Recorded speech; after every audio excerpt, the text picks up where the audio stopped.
Well, we can hear the work going on in the background. It is all hands to the pump here. Just over 4 weeks' time, we'll be having our first home game. We can see the pods are in and the turnstiles are there. Yeah, a month from now, a month and a couple of days, it'll be Brentford at home. And what we've got here is just in front of the south stand is bar construction is starting to move off-site. There'll be tarmac where we're stood now in about 2 or 3 days' time, and that will really start to bring this part of the stadium alive. Well, let's go inside and have a look at what's developed. Okay, thank you. Okay, Martin, well, we've come inside to the new south stand. We're actually standing in what will be the sports bar and grill. And what we've known of as bar all the way through this construction project, they've now been bought out and are now owned by McLaughlin Harvey. So they are on site but are actually rapidly moving away from here. Yes, to avoid any confusion, as you said, they've just been taken over. So McLaughlin and Harvey is who we'll be referring to in all sort of future media and press statements. But actually, McLaughlin and Harvey, they're moving out of this space now as we speak, and Integral are moving in. And the significance of that is that McLaughlin and Harvey were here to deliver us the basic stadium, the core and the shell, if you like. And Integral are here to do all of the finishing work and much of the design work we've seen in the fly-through. Well, we're standing in the Sports Bar and Grill, which will be dominated by that, one of the UK's largest indoor screens, and that will be going up in the next few weeks. It will. There's a lot of science involved in that. It's not just about fitting it to the space, but it's about powering it, making sure we've got all the sight lines spot on, and then, of course, making sure it transmits in time for the game at Brentford. I'm sure many fans will have experienced moving into their own home or buying their own house or build projects. They are prone to delays, aren't there? There are often last-minute problems, and on a project like this where we are on such a tight deadline, just over 4 weeks to go till that first home game, and Integral are here, but we have got a lot of work to do. Well, there's still a lot of work to do, and I suppose the best way of looking at this is we're a year into a 2-year build phase. And phase 1 and phase 2, as we've been referring to it, is the south stand and the new Dolman Stand. And what McLaughlin and Harvey leave us with is their contract completed and they deliver it to us. But like moving into your own home, as you say, there are things that you live with, things that you see that you want to change and modifications, and we fully anticipate that we'll be doing those over the next 2 or 3 months as everyone gets used to the new stadium. Well, Martin, we've just walked up onto the second floor, and this space has really come on. The Heineken Lounge is quite awesome. Absolutely, we're into light fittings now, decorations, the carpet's already down, but nice to see it's well protected, and we're about 3 or 4 days out from being finished in here. I'm sure as much as people want to hear us talking about it, I'm sure they want to see it. Joel, spin the camera around and let everyone see. This is where the Heineken Lounge is at the moment. It will seat 250 people for dining. Absolutely, on match days, and of course non-match days as we start to fill this space, which is all part and parcel of the business plan for the stadium and for the clubs. Yeah, I mean, when you think of what has gone before it, I hope many fans, many supporters will be as pleased as we are. It's just such a different space from the corporate areas, if you like, in the old Williams Stand. I think it's going to take a bit of getting used to for everyone, but I just hope that everyone's as excited about it as we are. And I guess some people looking at this, we've touched about the fact that McLaughlin Harvey have now handed over to Integral and they're going to be doing this enhanced fit out. The kitchen's already in here. This space will change within the next week or so. A week from now we're done. And this is one of the first areas to come on stream. We've worked from the top of the building down, so we've just come out of the sports bar and the shop areas, which are a little bit further behind, but that's all just part of the programme. Well, you talk about the programme. Of course, there is a programme of ramp-up events, if you like, that will help the stadium open. Like anyone familiar with going to a hotel, it's a bit of a soft launch because you will always have snagging problems and things. So we need to do these test events just to make sure everything is working fine. There are several reasons that we need to do those test events, and those will be publicised over the next sort of few days about when they're taking place.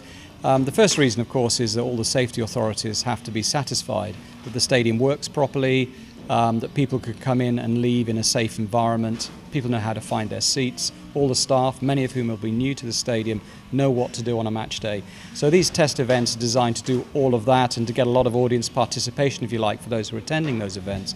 But also, yes, of course, the second thing is for us to see how the whole thing works with people in it, and it's live in an environment where we're serving food, we're serving drinks, we're directing people to where they need to sit, because this is new for everybody. So those ramp-up events are a crucial part of the lead-up to the Brentford game. But this lead-up to the game against Brentford on the 15th of August is, if you like, delivering the first 2 phases of this stadium according to how it's been drawn and how it's been designed. Operationally, things will come out as we start to use the stadium. So the August and September periods are set aside to make modifications to that stadium design based on that fans' feedback so that we can improve, and it's all about continuous improvement as we go through the season. Well, Martin, we've just come through the Heineken Lounge, which is impressive in itself, but then when you step out onto this terrace and see the pitch, it's another wow. Oh, it is. We're absolutely delighted with the way that the terrace has worked out. This is exactly how we designed it. Pre-match, post-match, being able to come out here, look at Crowter across the pitch, get the atmosphere and just soak up everything Ashton Gate has to offer. Yeah. Well, everything Ashton Gate has to offer at the moment over your shoulder is the digger making a tremendous amount of noise as the Williams comes down, of course, and that is coming down at a rapid rate of knots. Yeah, this is the first time I've stood up here now for 10 days, and just looking out across there, it is a very strange sensation to see a huge space where the Williams stand was. Now, of course, that's all designed to be gone by the first game of the new season, but again, it's something that's going to take a bit of getting used to. Well, we're down towards the pitch side here in the south stand, and we're standing next to these crowd barriers that were up. You were talking about some of the few snagging issues that we want to hear back from fans on. Yeah, this is a really good example, actually. There's a variety of safety issues that we have to meet as part of the stadium build and whatnot, and this has been designed in. But now that they're installed, we've taken a look at them. We don't like them. We think that they'll cause restricted views for 2 or 3 seats either side of these vomitories. So we're currently going back to the drawing board to redesign these and install them. And that's really just a good example, I think, of getting to see what the stadium looks like when it's built, getting these key features and modifying as we go to get it absolutely perfect as we go through the season. That process during August and September in particular, and I think we've got 3 games before the international break. We're hoping we get lots of that feedback to come through so that during the international break, which lasts a couple of weeks, we can do a lot of those modifications, which I'm sure we're going to need. Well, we're standing here in the south stand, and we can see down to your left, we can see the one of the main disabled bays as well. Yeah, very much a big part of the new design in the stadium is to make it accessible to absolutely everybody. So we spent a lot of time finding which would be the best locations for that. Of course, there are more disabled provision in the new West Stand when that finally comes on stream a year from now. But right now, the disabled bay, yes, to my left, will be open and ready, as they will in the front of the lower Dolman for next season. Yeah. You mentioned the lower Dolman there over your shoulder. It looks fantastic, that new lower seating tier. Yes, it's worked, which is the first good piece of news. Few. Yeah, few. And our vomitories, that again, this is what a major change that is. Instead of being side end loaded, the Dolman will now be loaded from within the concourse, and that just makes a radical difference to the speed with which people can get in and out of their seats at half time and after the game. So I know that's been a big problem with that stand over the years, and we think we've resolved that with this design. Yeah, hopefully no more frustrating queues at half-time or towards the end when people are blocking the view of the pitch. Yes, I know that's been long been an issue for the Dolman, so that shouldn't be happening going forward. OK, Martin, well, we've walked round from the south stand into the new remodelled Dolman stand, and it really is a massive space now, isn't it, now these pillars have been taken out? It's huge, and of course there's a lot more light in here because of these vomitories which have been punched into the lower tier. But it's still quite a surprise every time you come around that corner and see the Dolman Stand being opened up coming from the south. And let's not forget that McLaughlin and Harvey only moved in here after the final rugby playoff game against Worcester at the end of May. So in the space of 6 or 7 weeks, they've stripped it out, they've put in the vomitories, everyone will have seen the lower deck going in, all the concessions are in, all the basic frames are in, and now they're working on the plant and equipment and the electrics to bring it up to spec. And there is so much more natural light in here now, it's like a different space. It is, it's very strange. It's opened up, of course, from the north end where the turnstiles will be. But also just having these vomitories throwing that natural light out of the stadium itself has made a big difference. And this space, just talk us through what this will become on match days.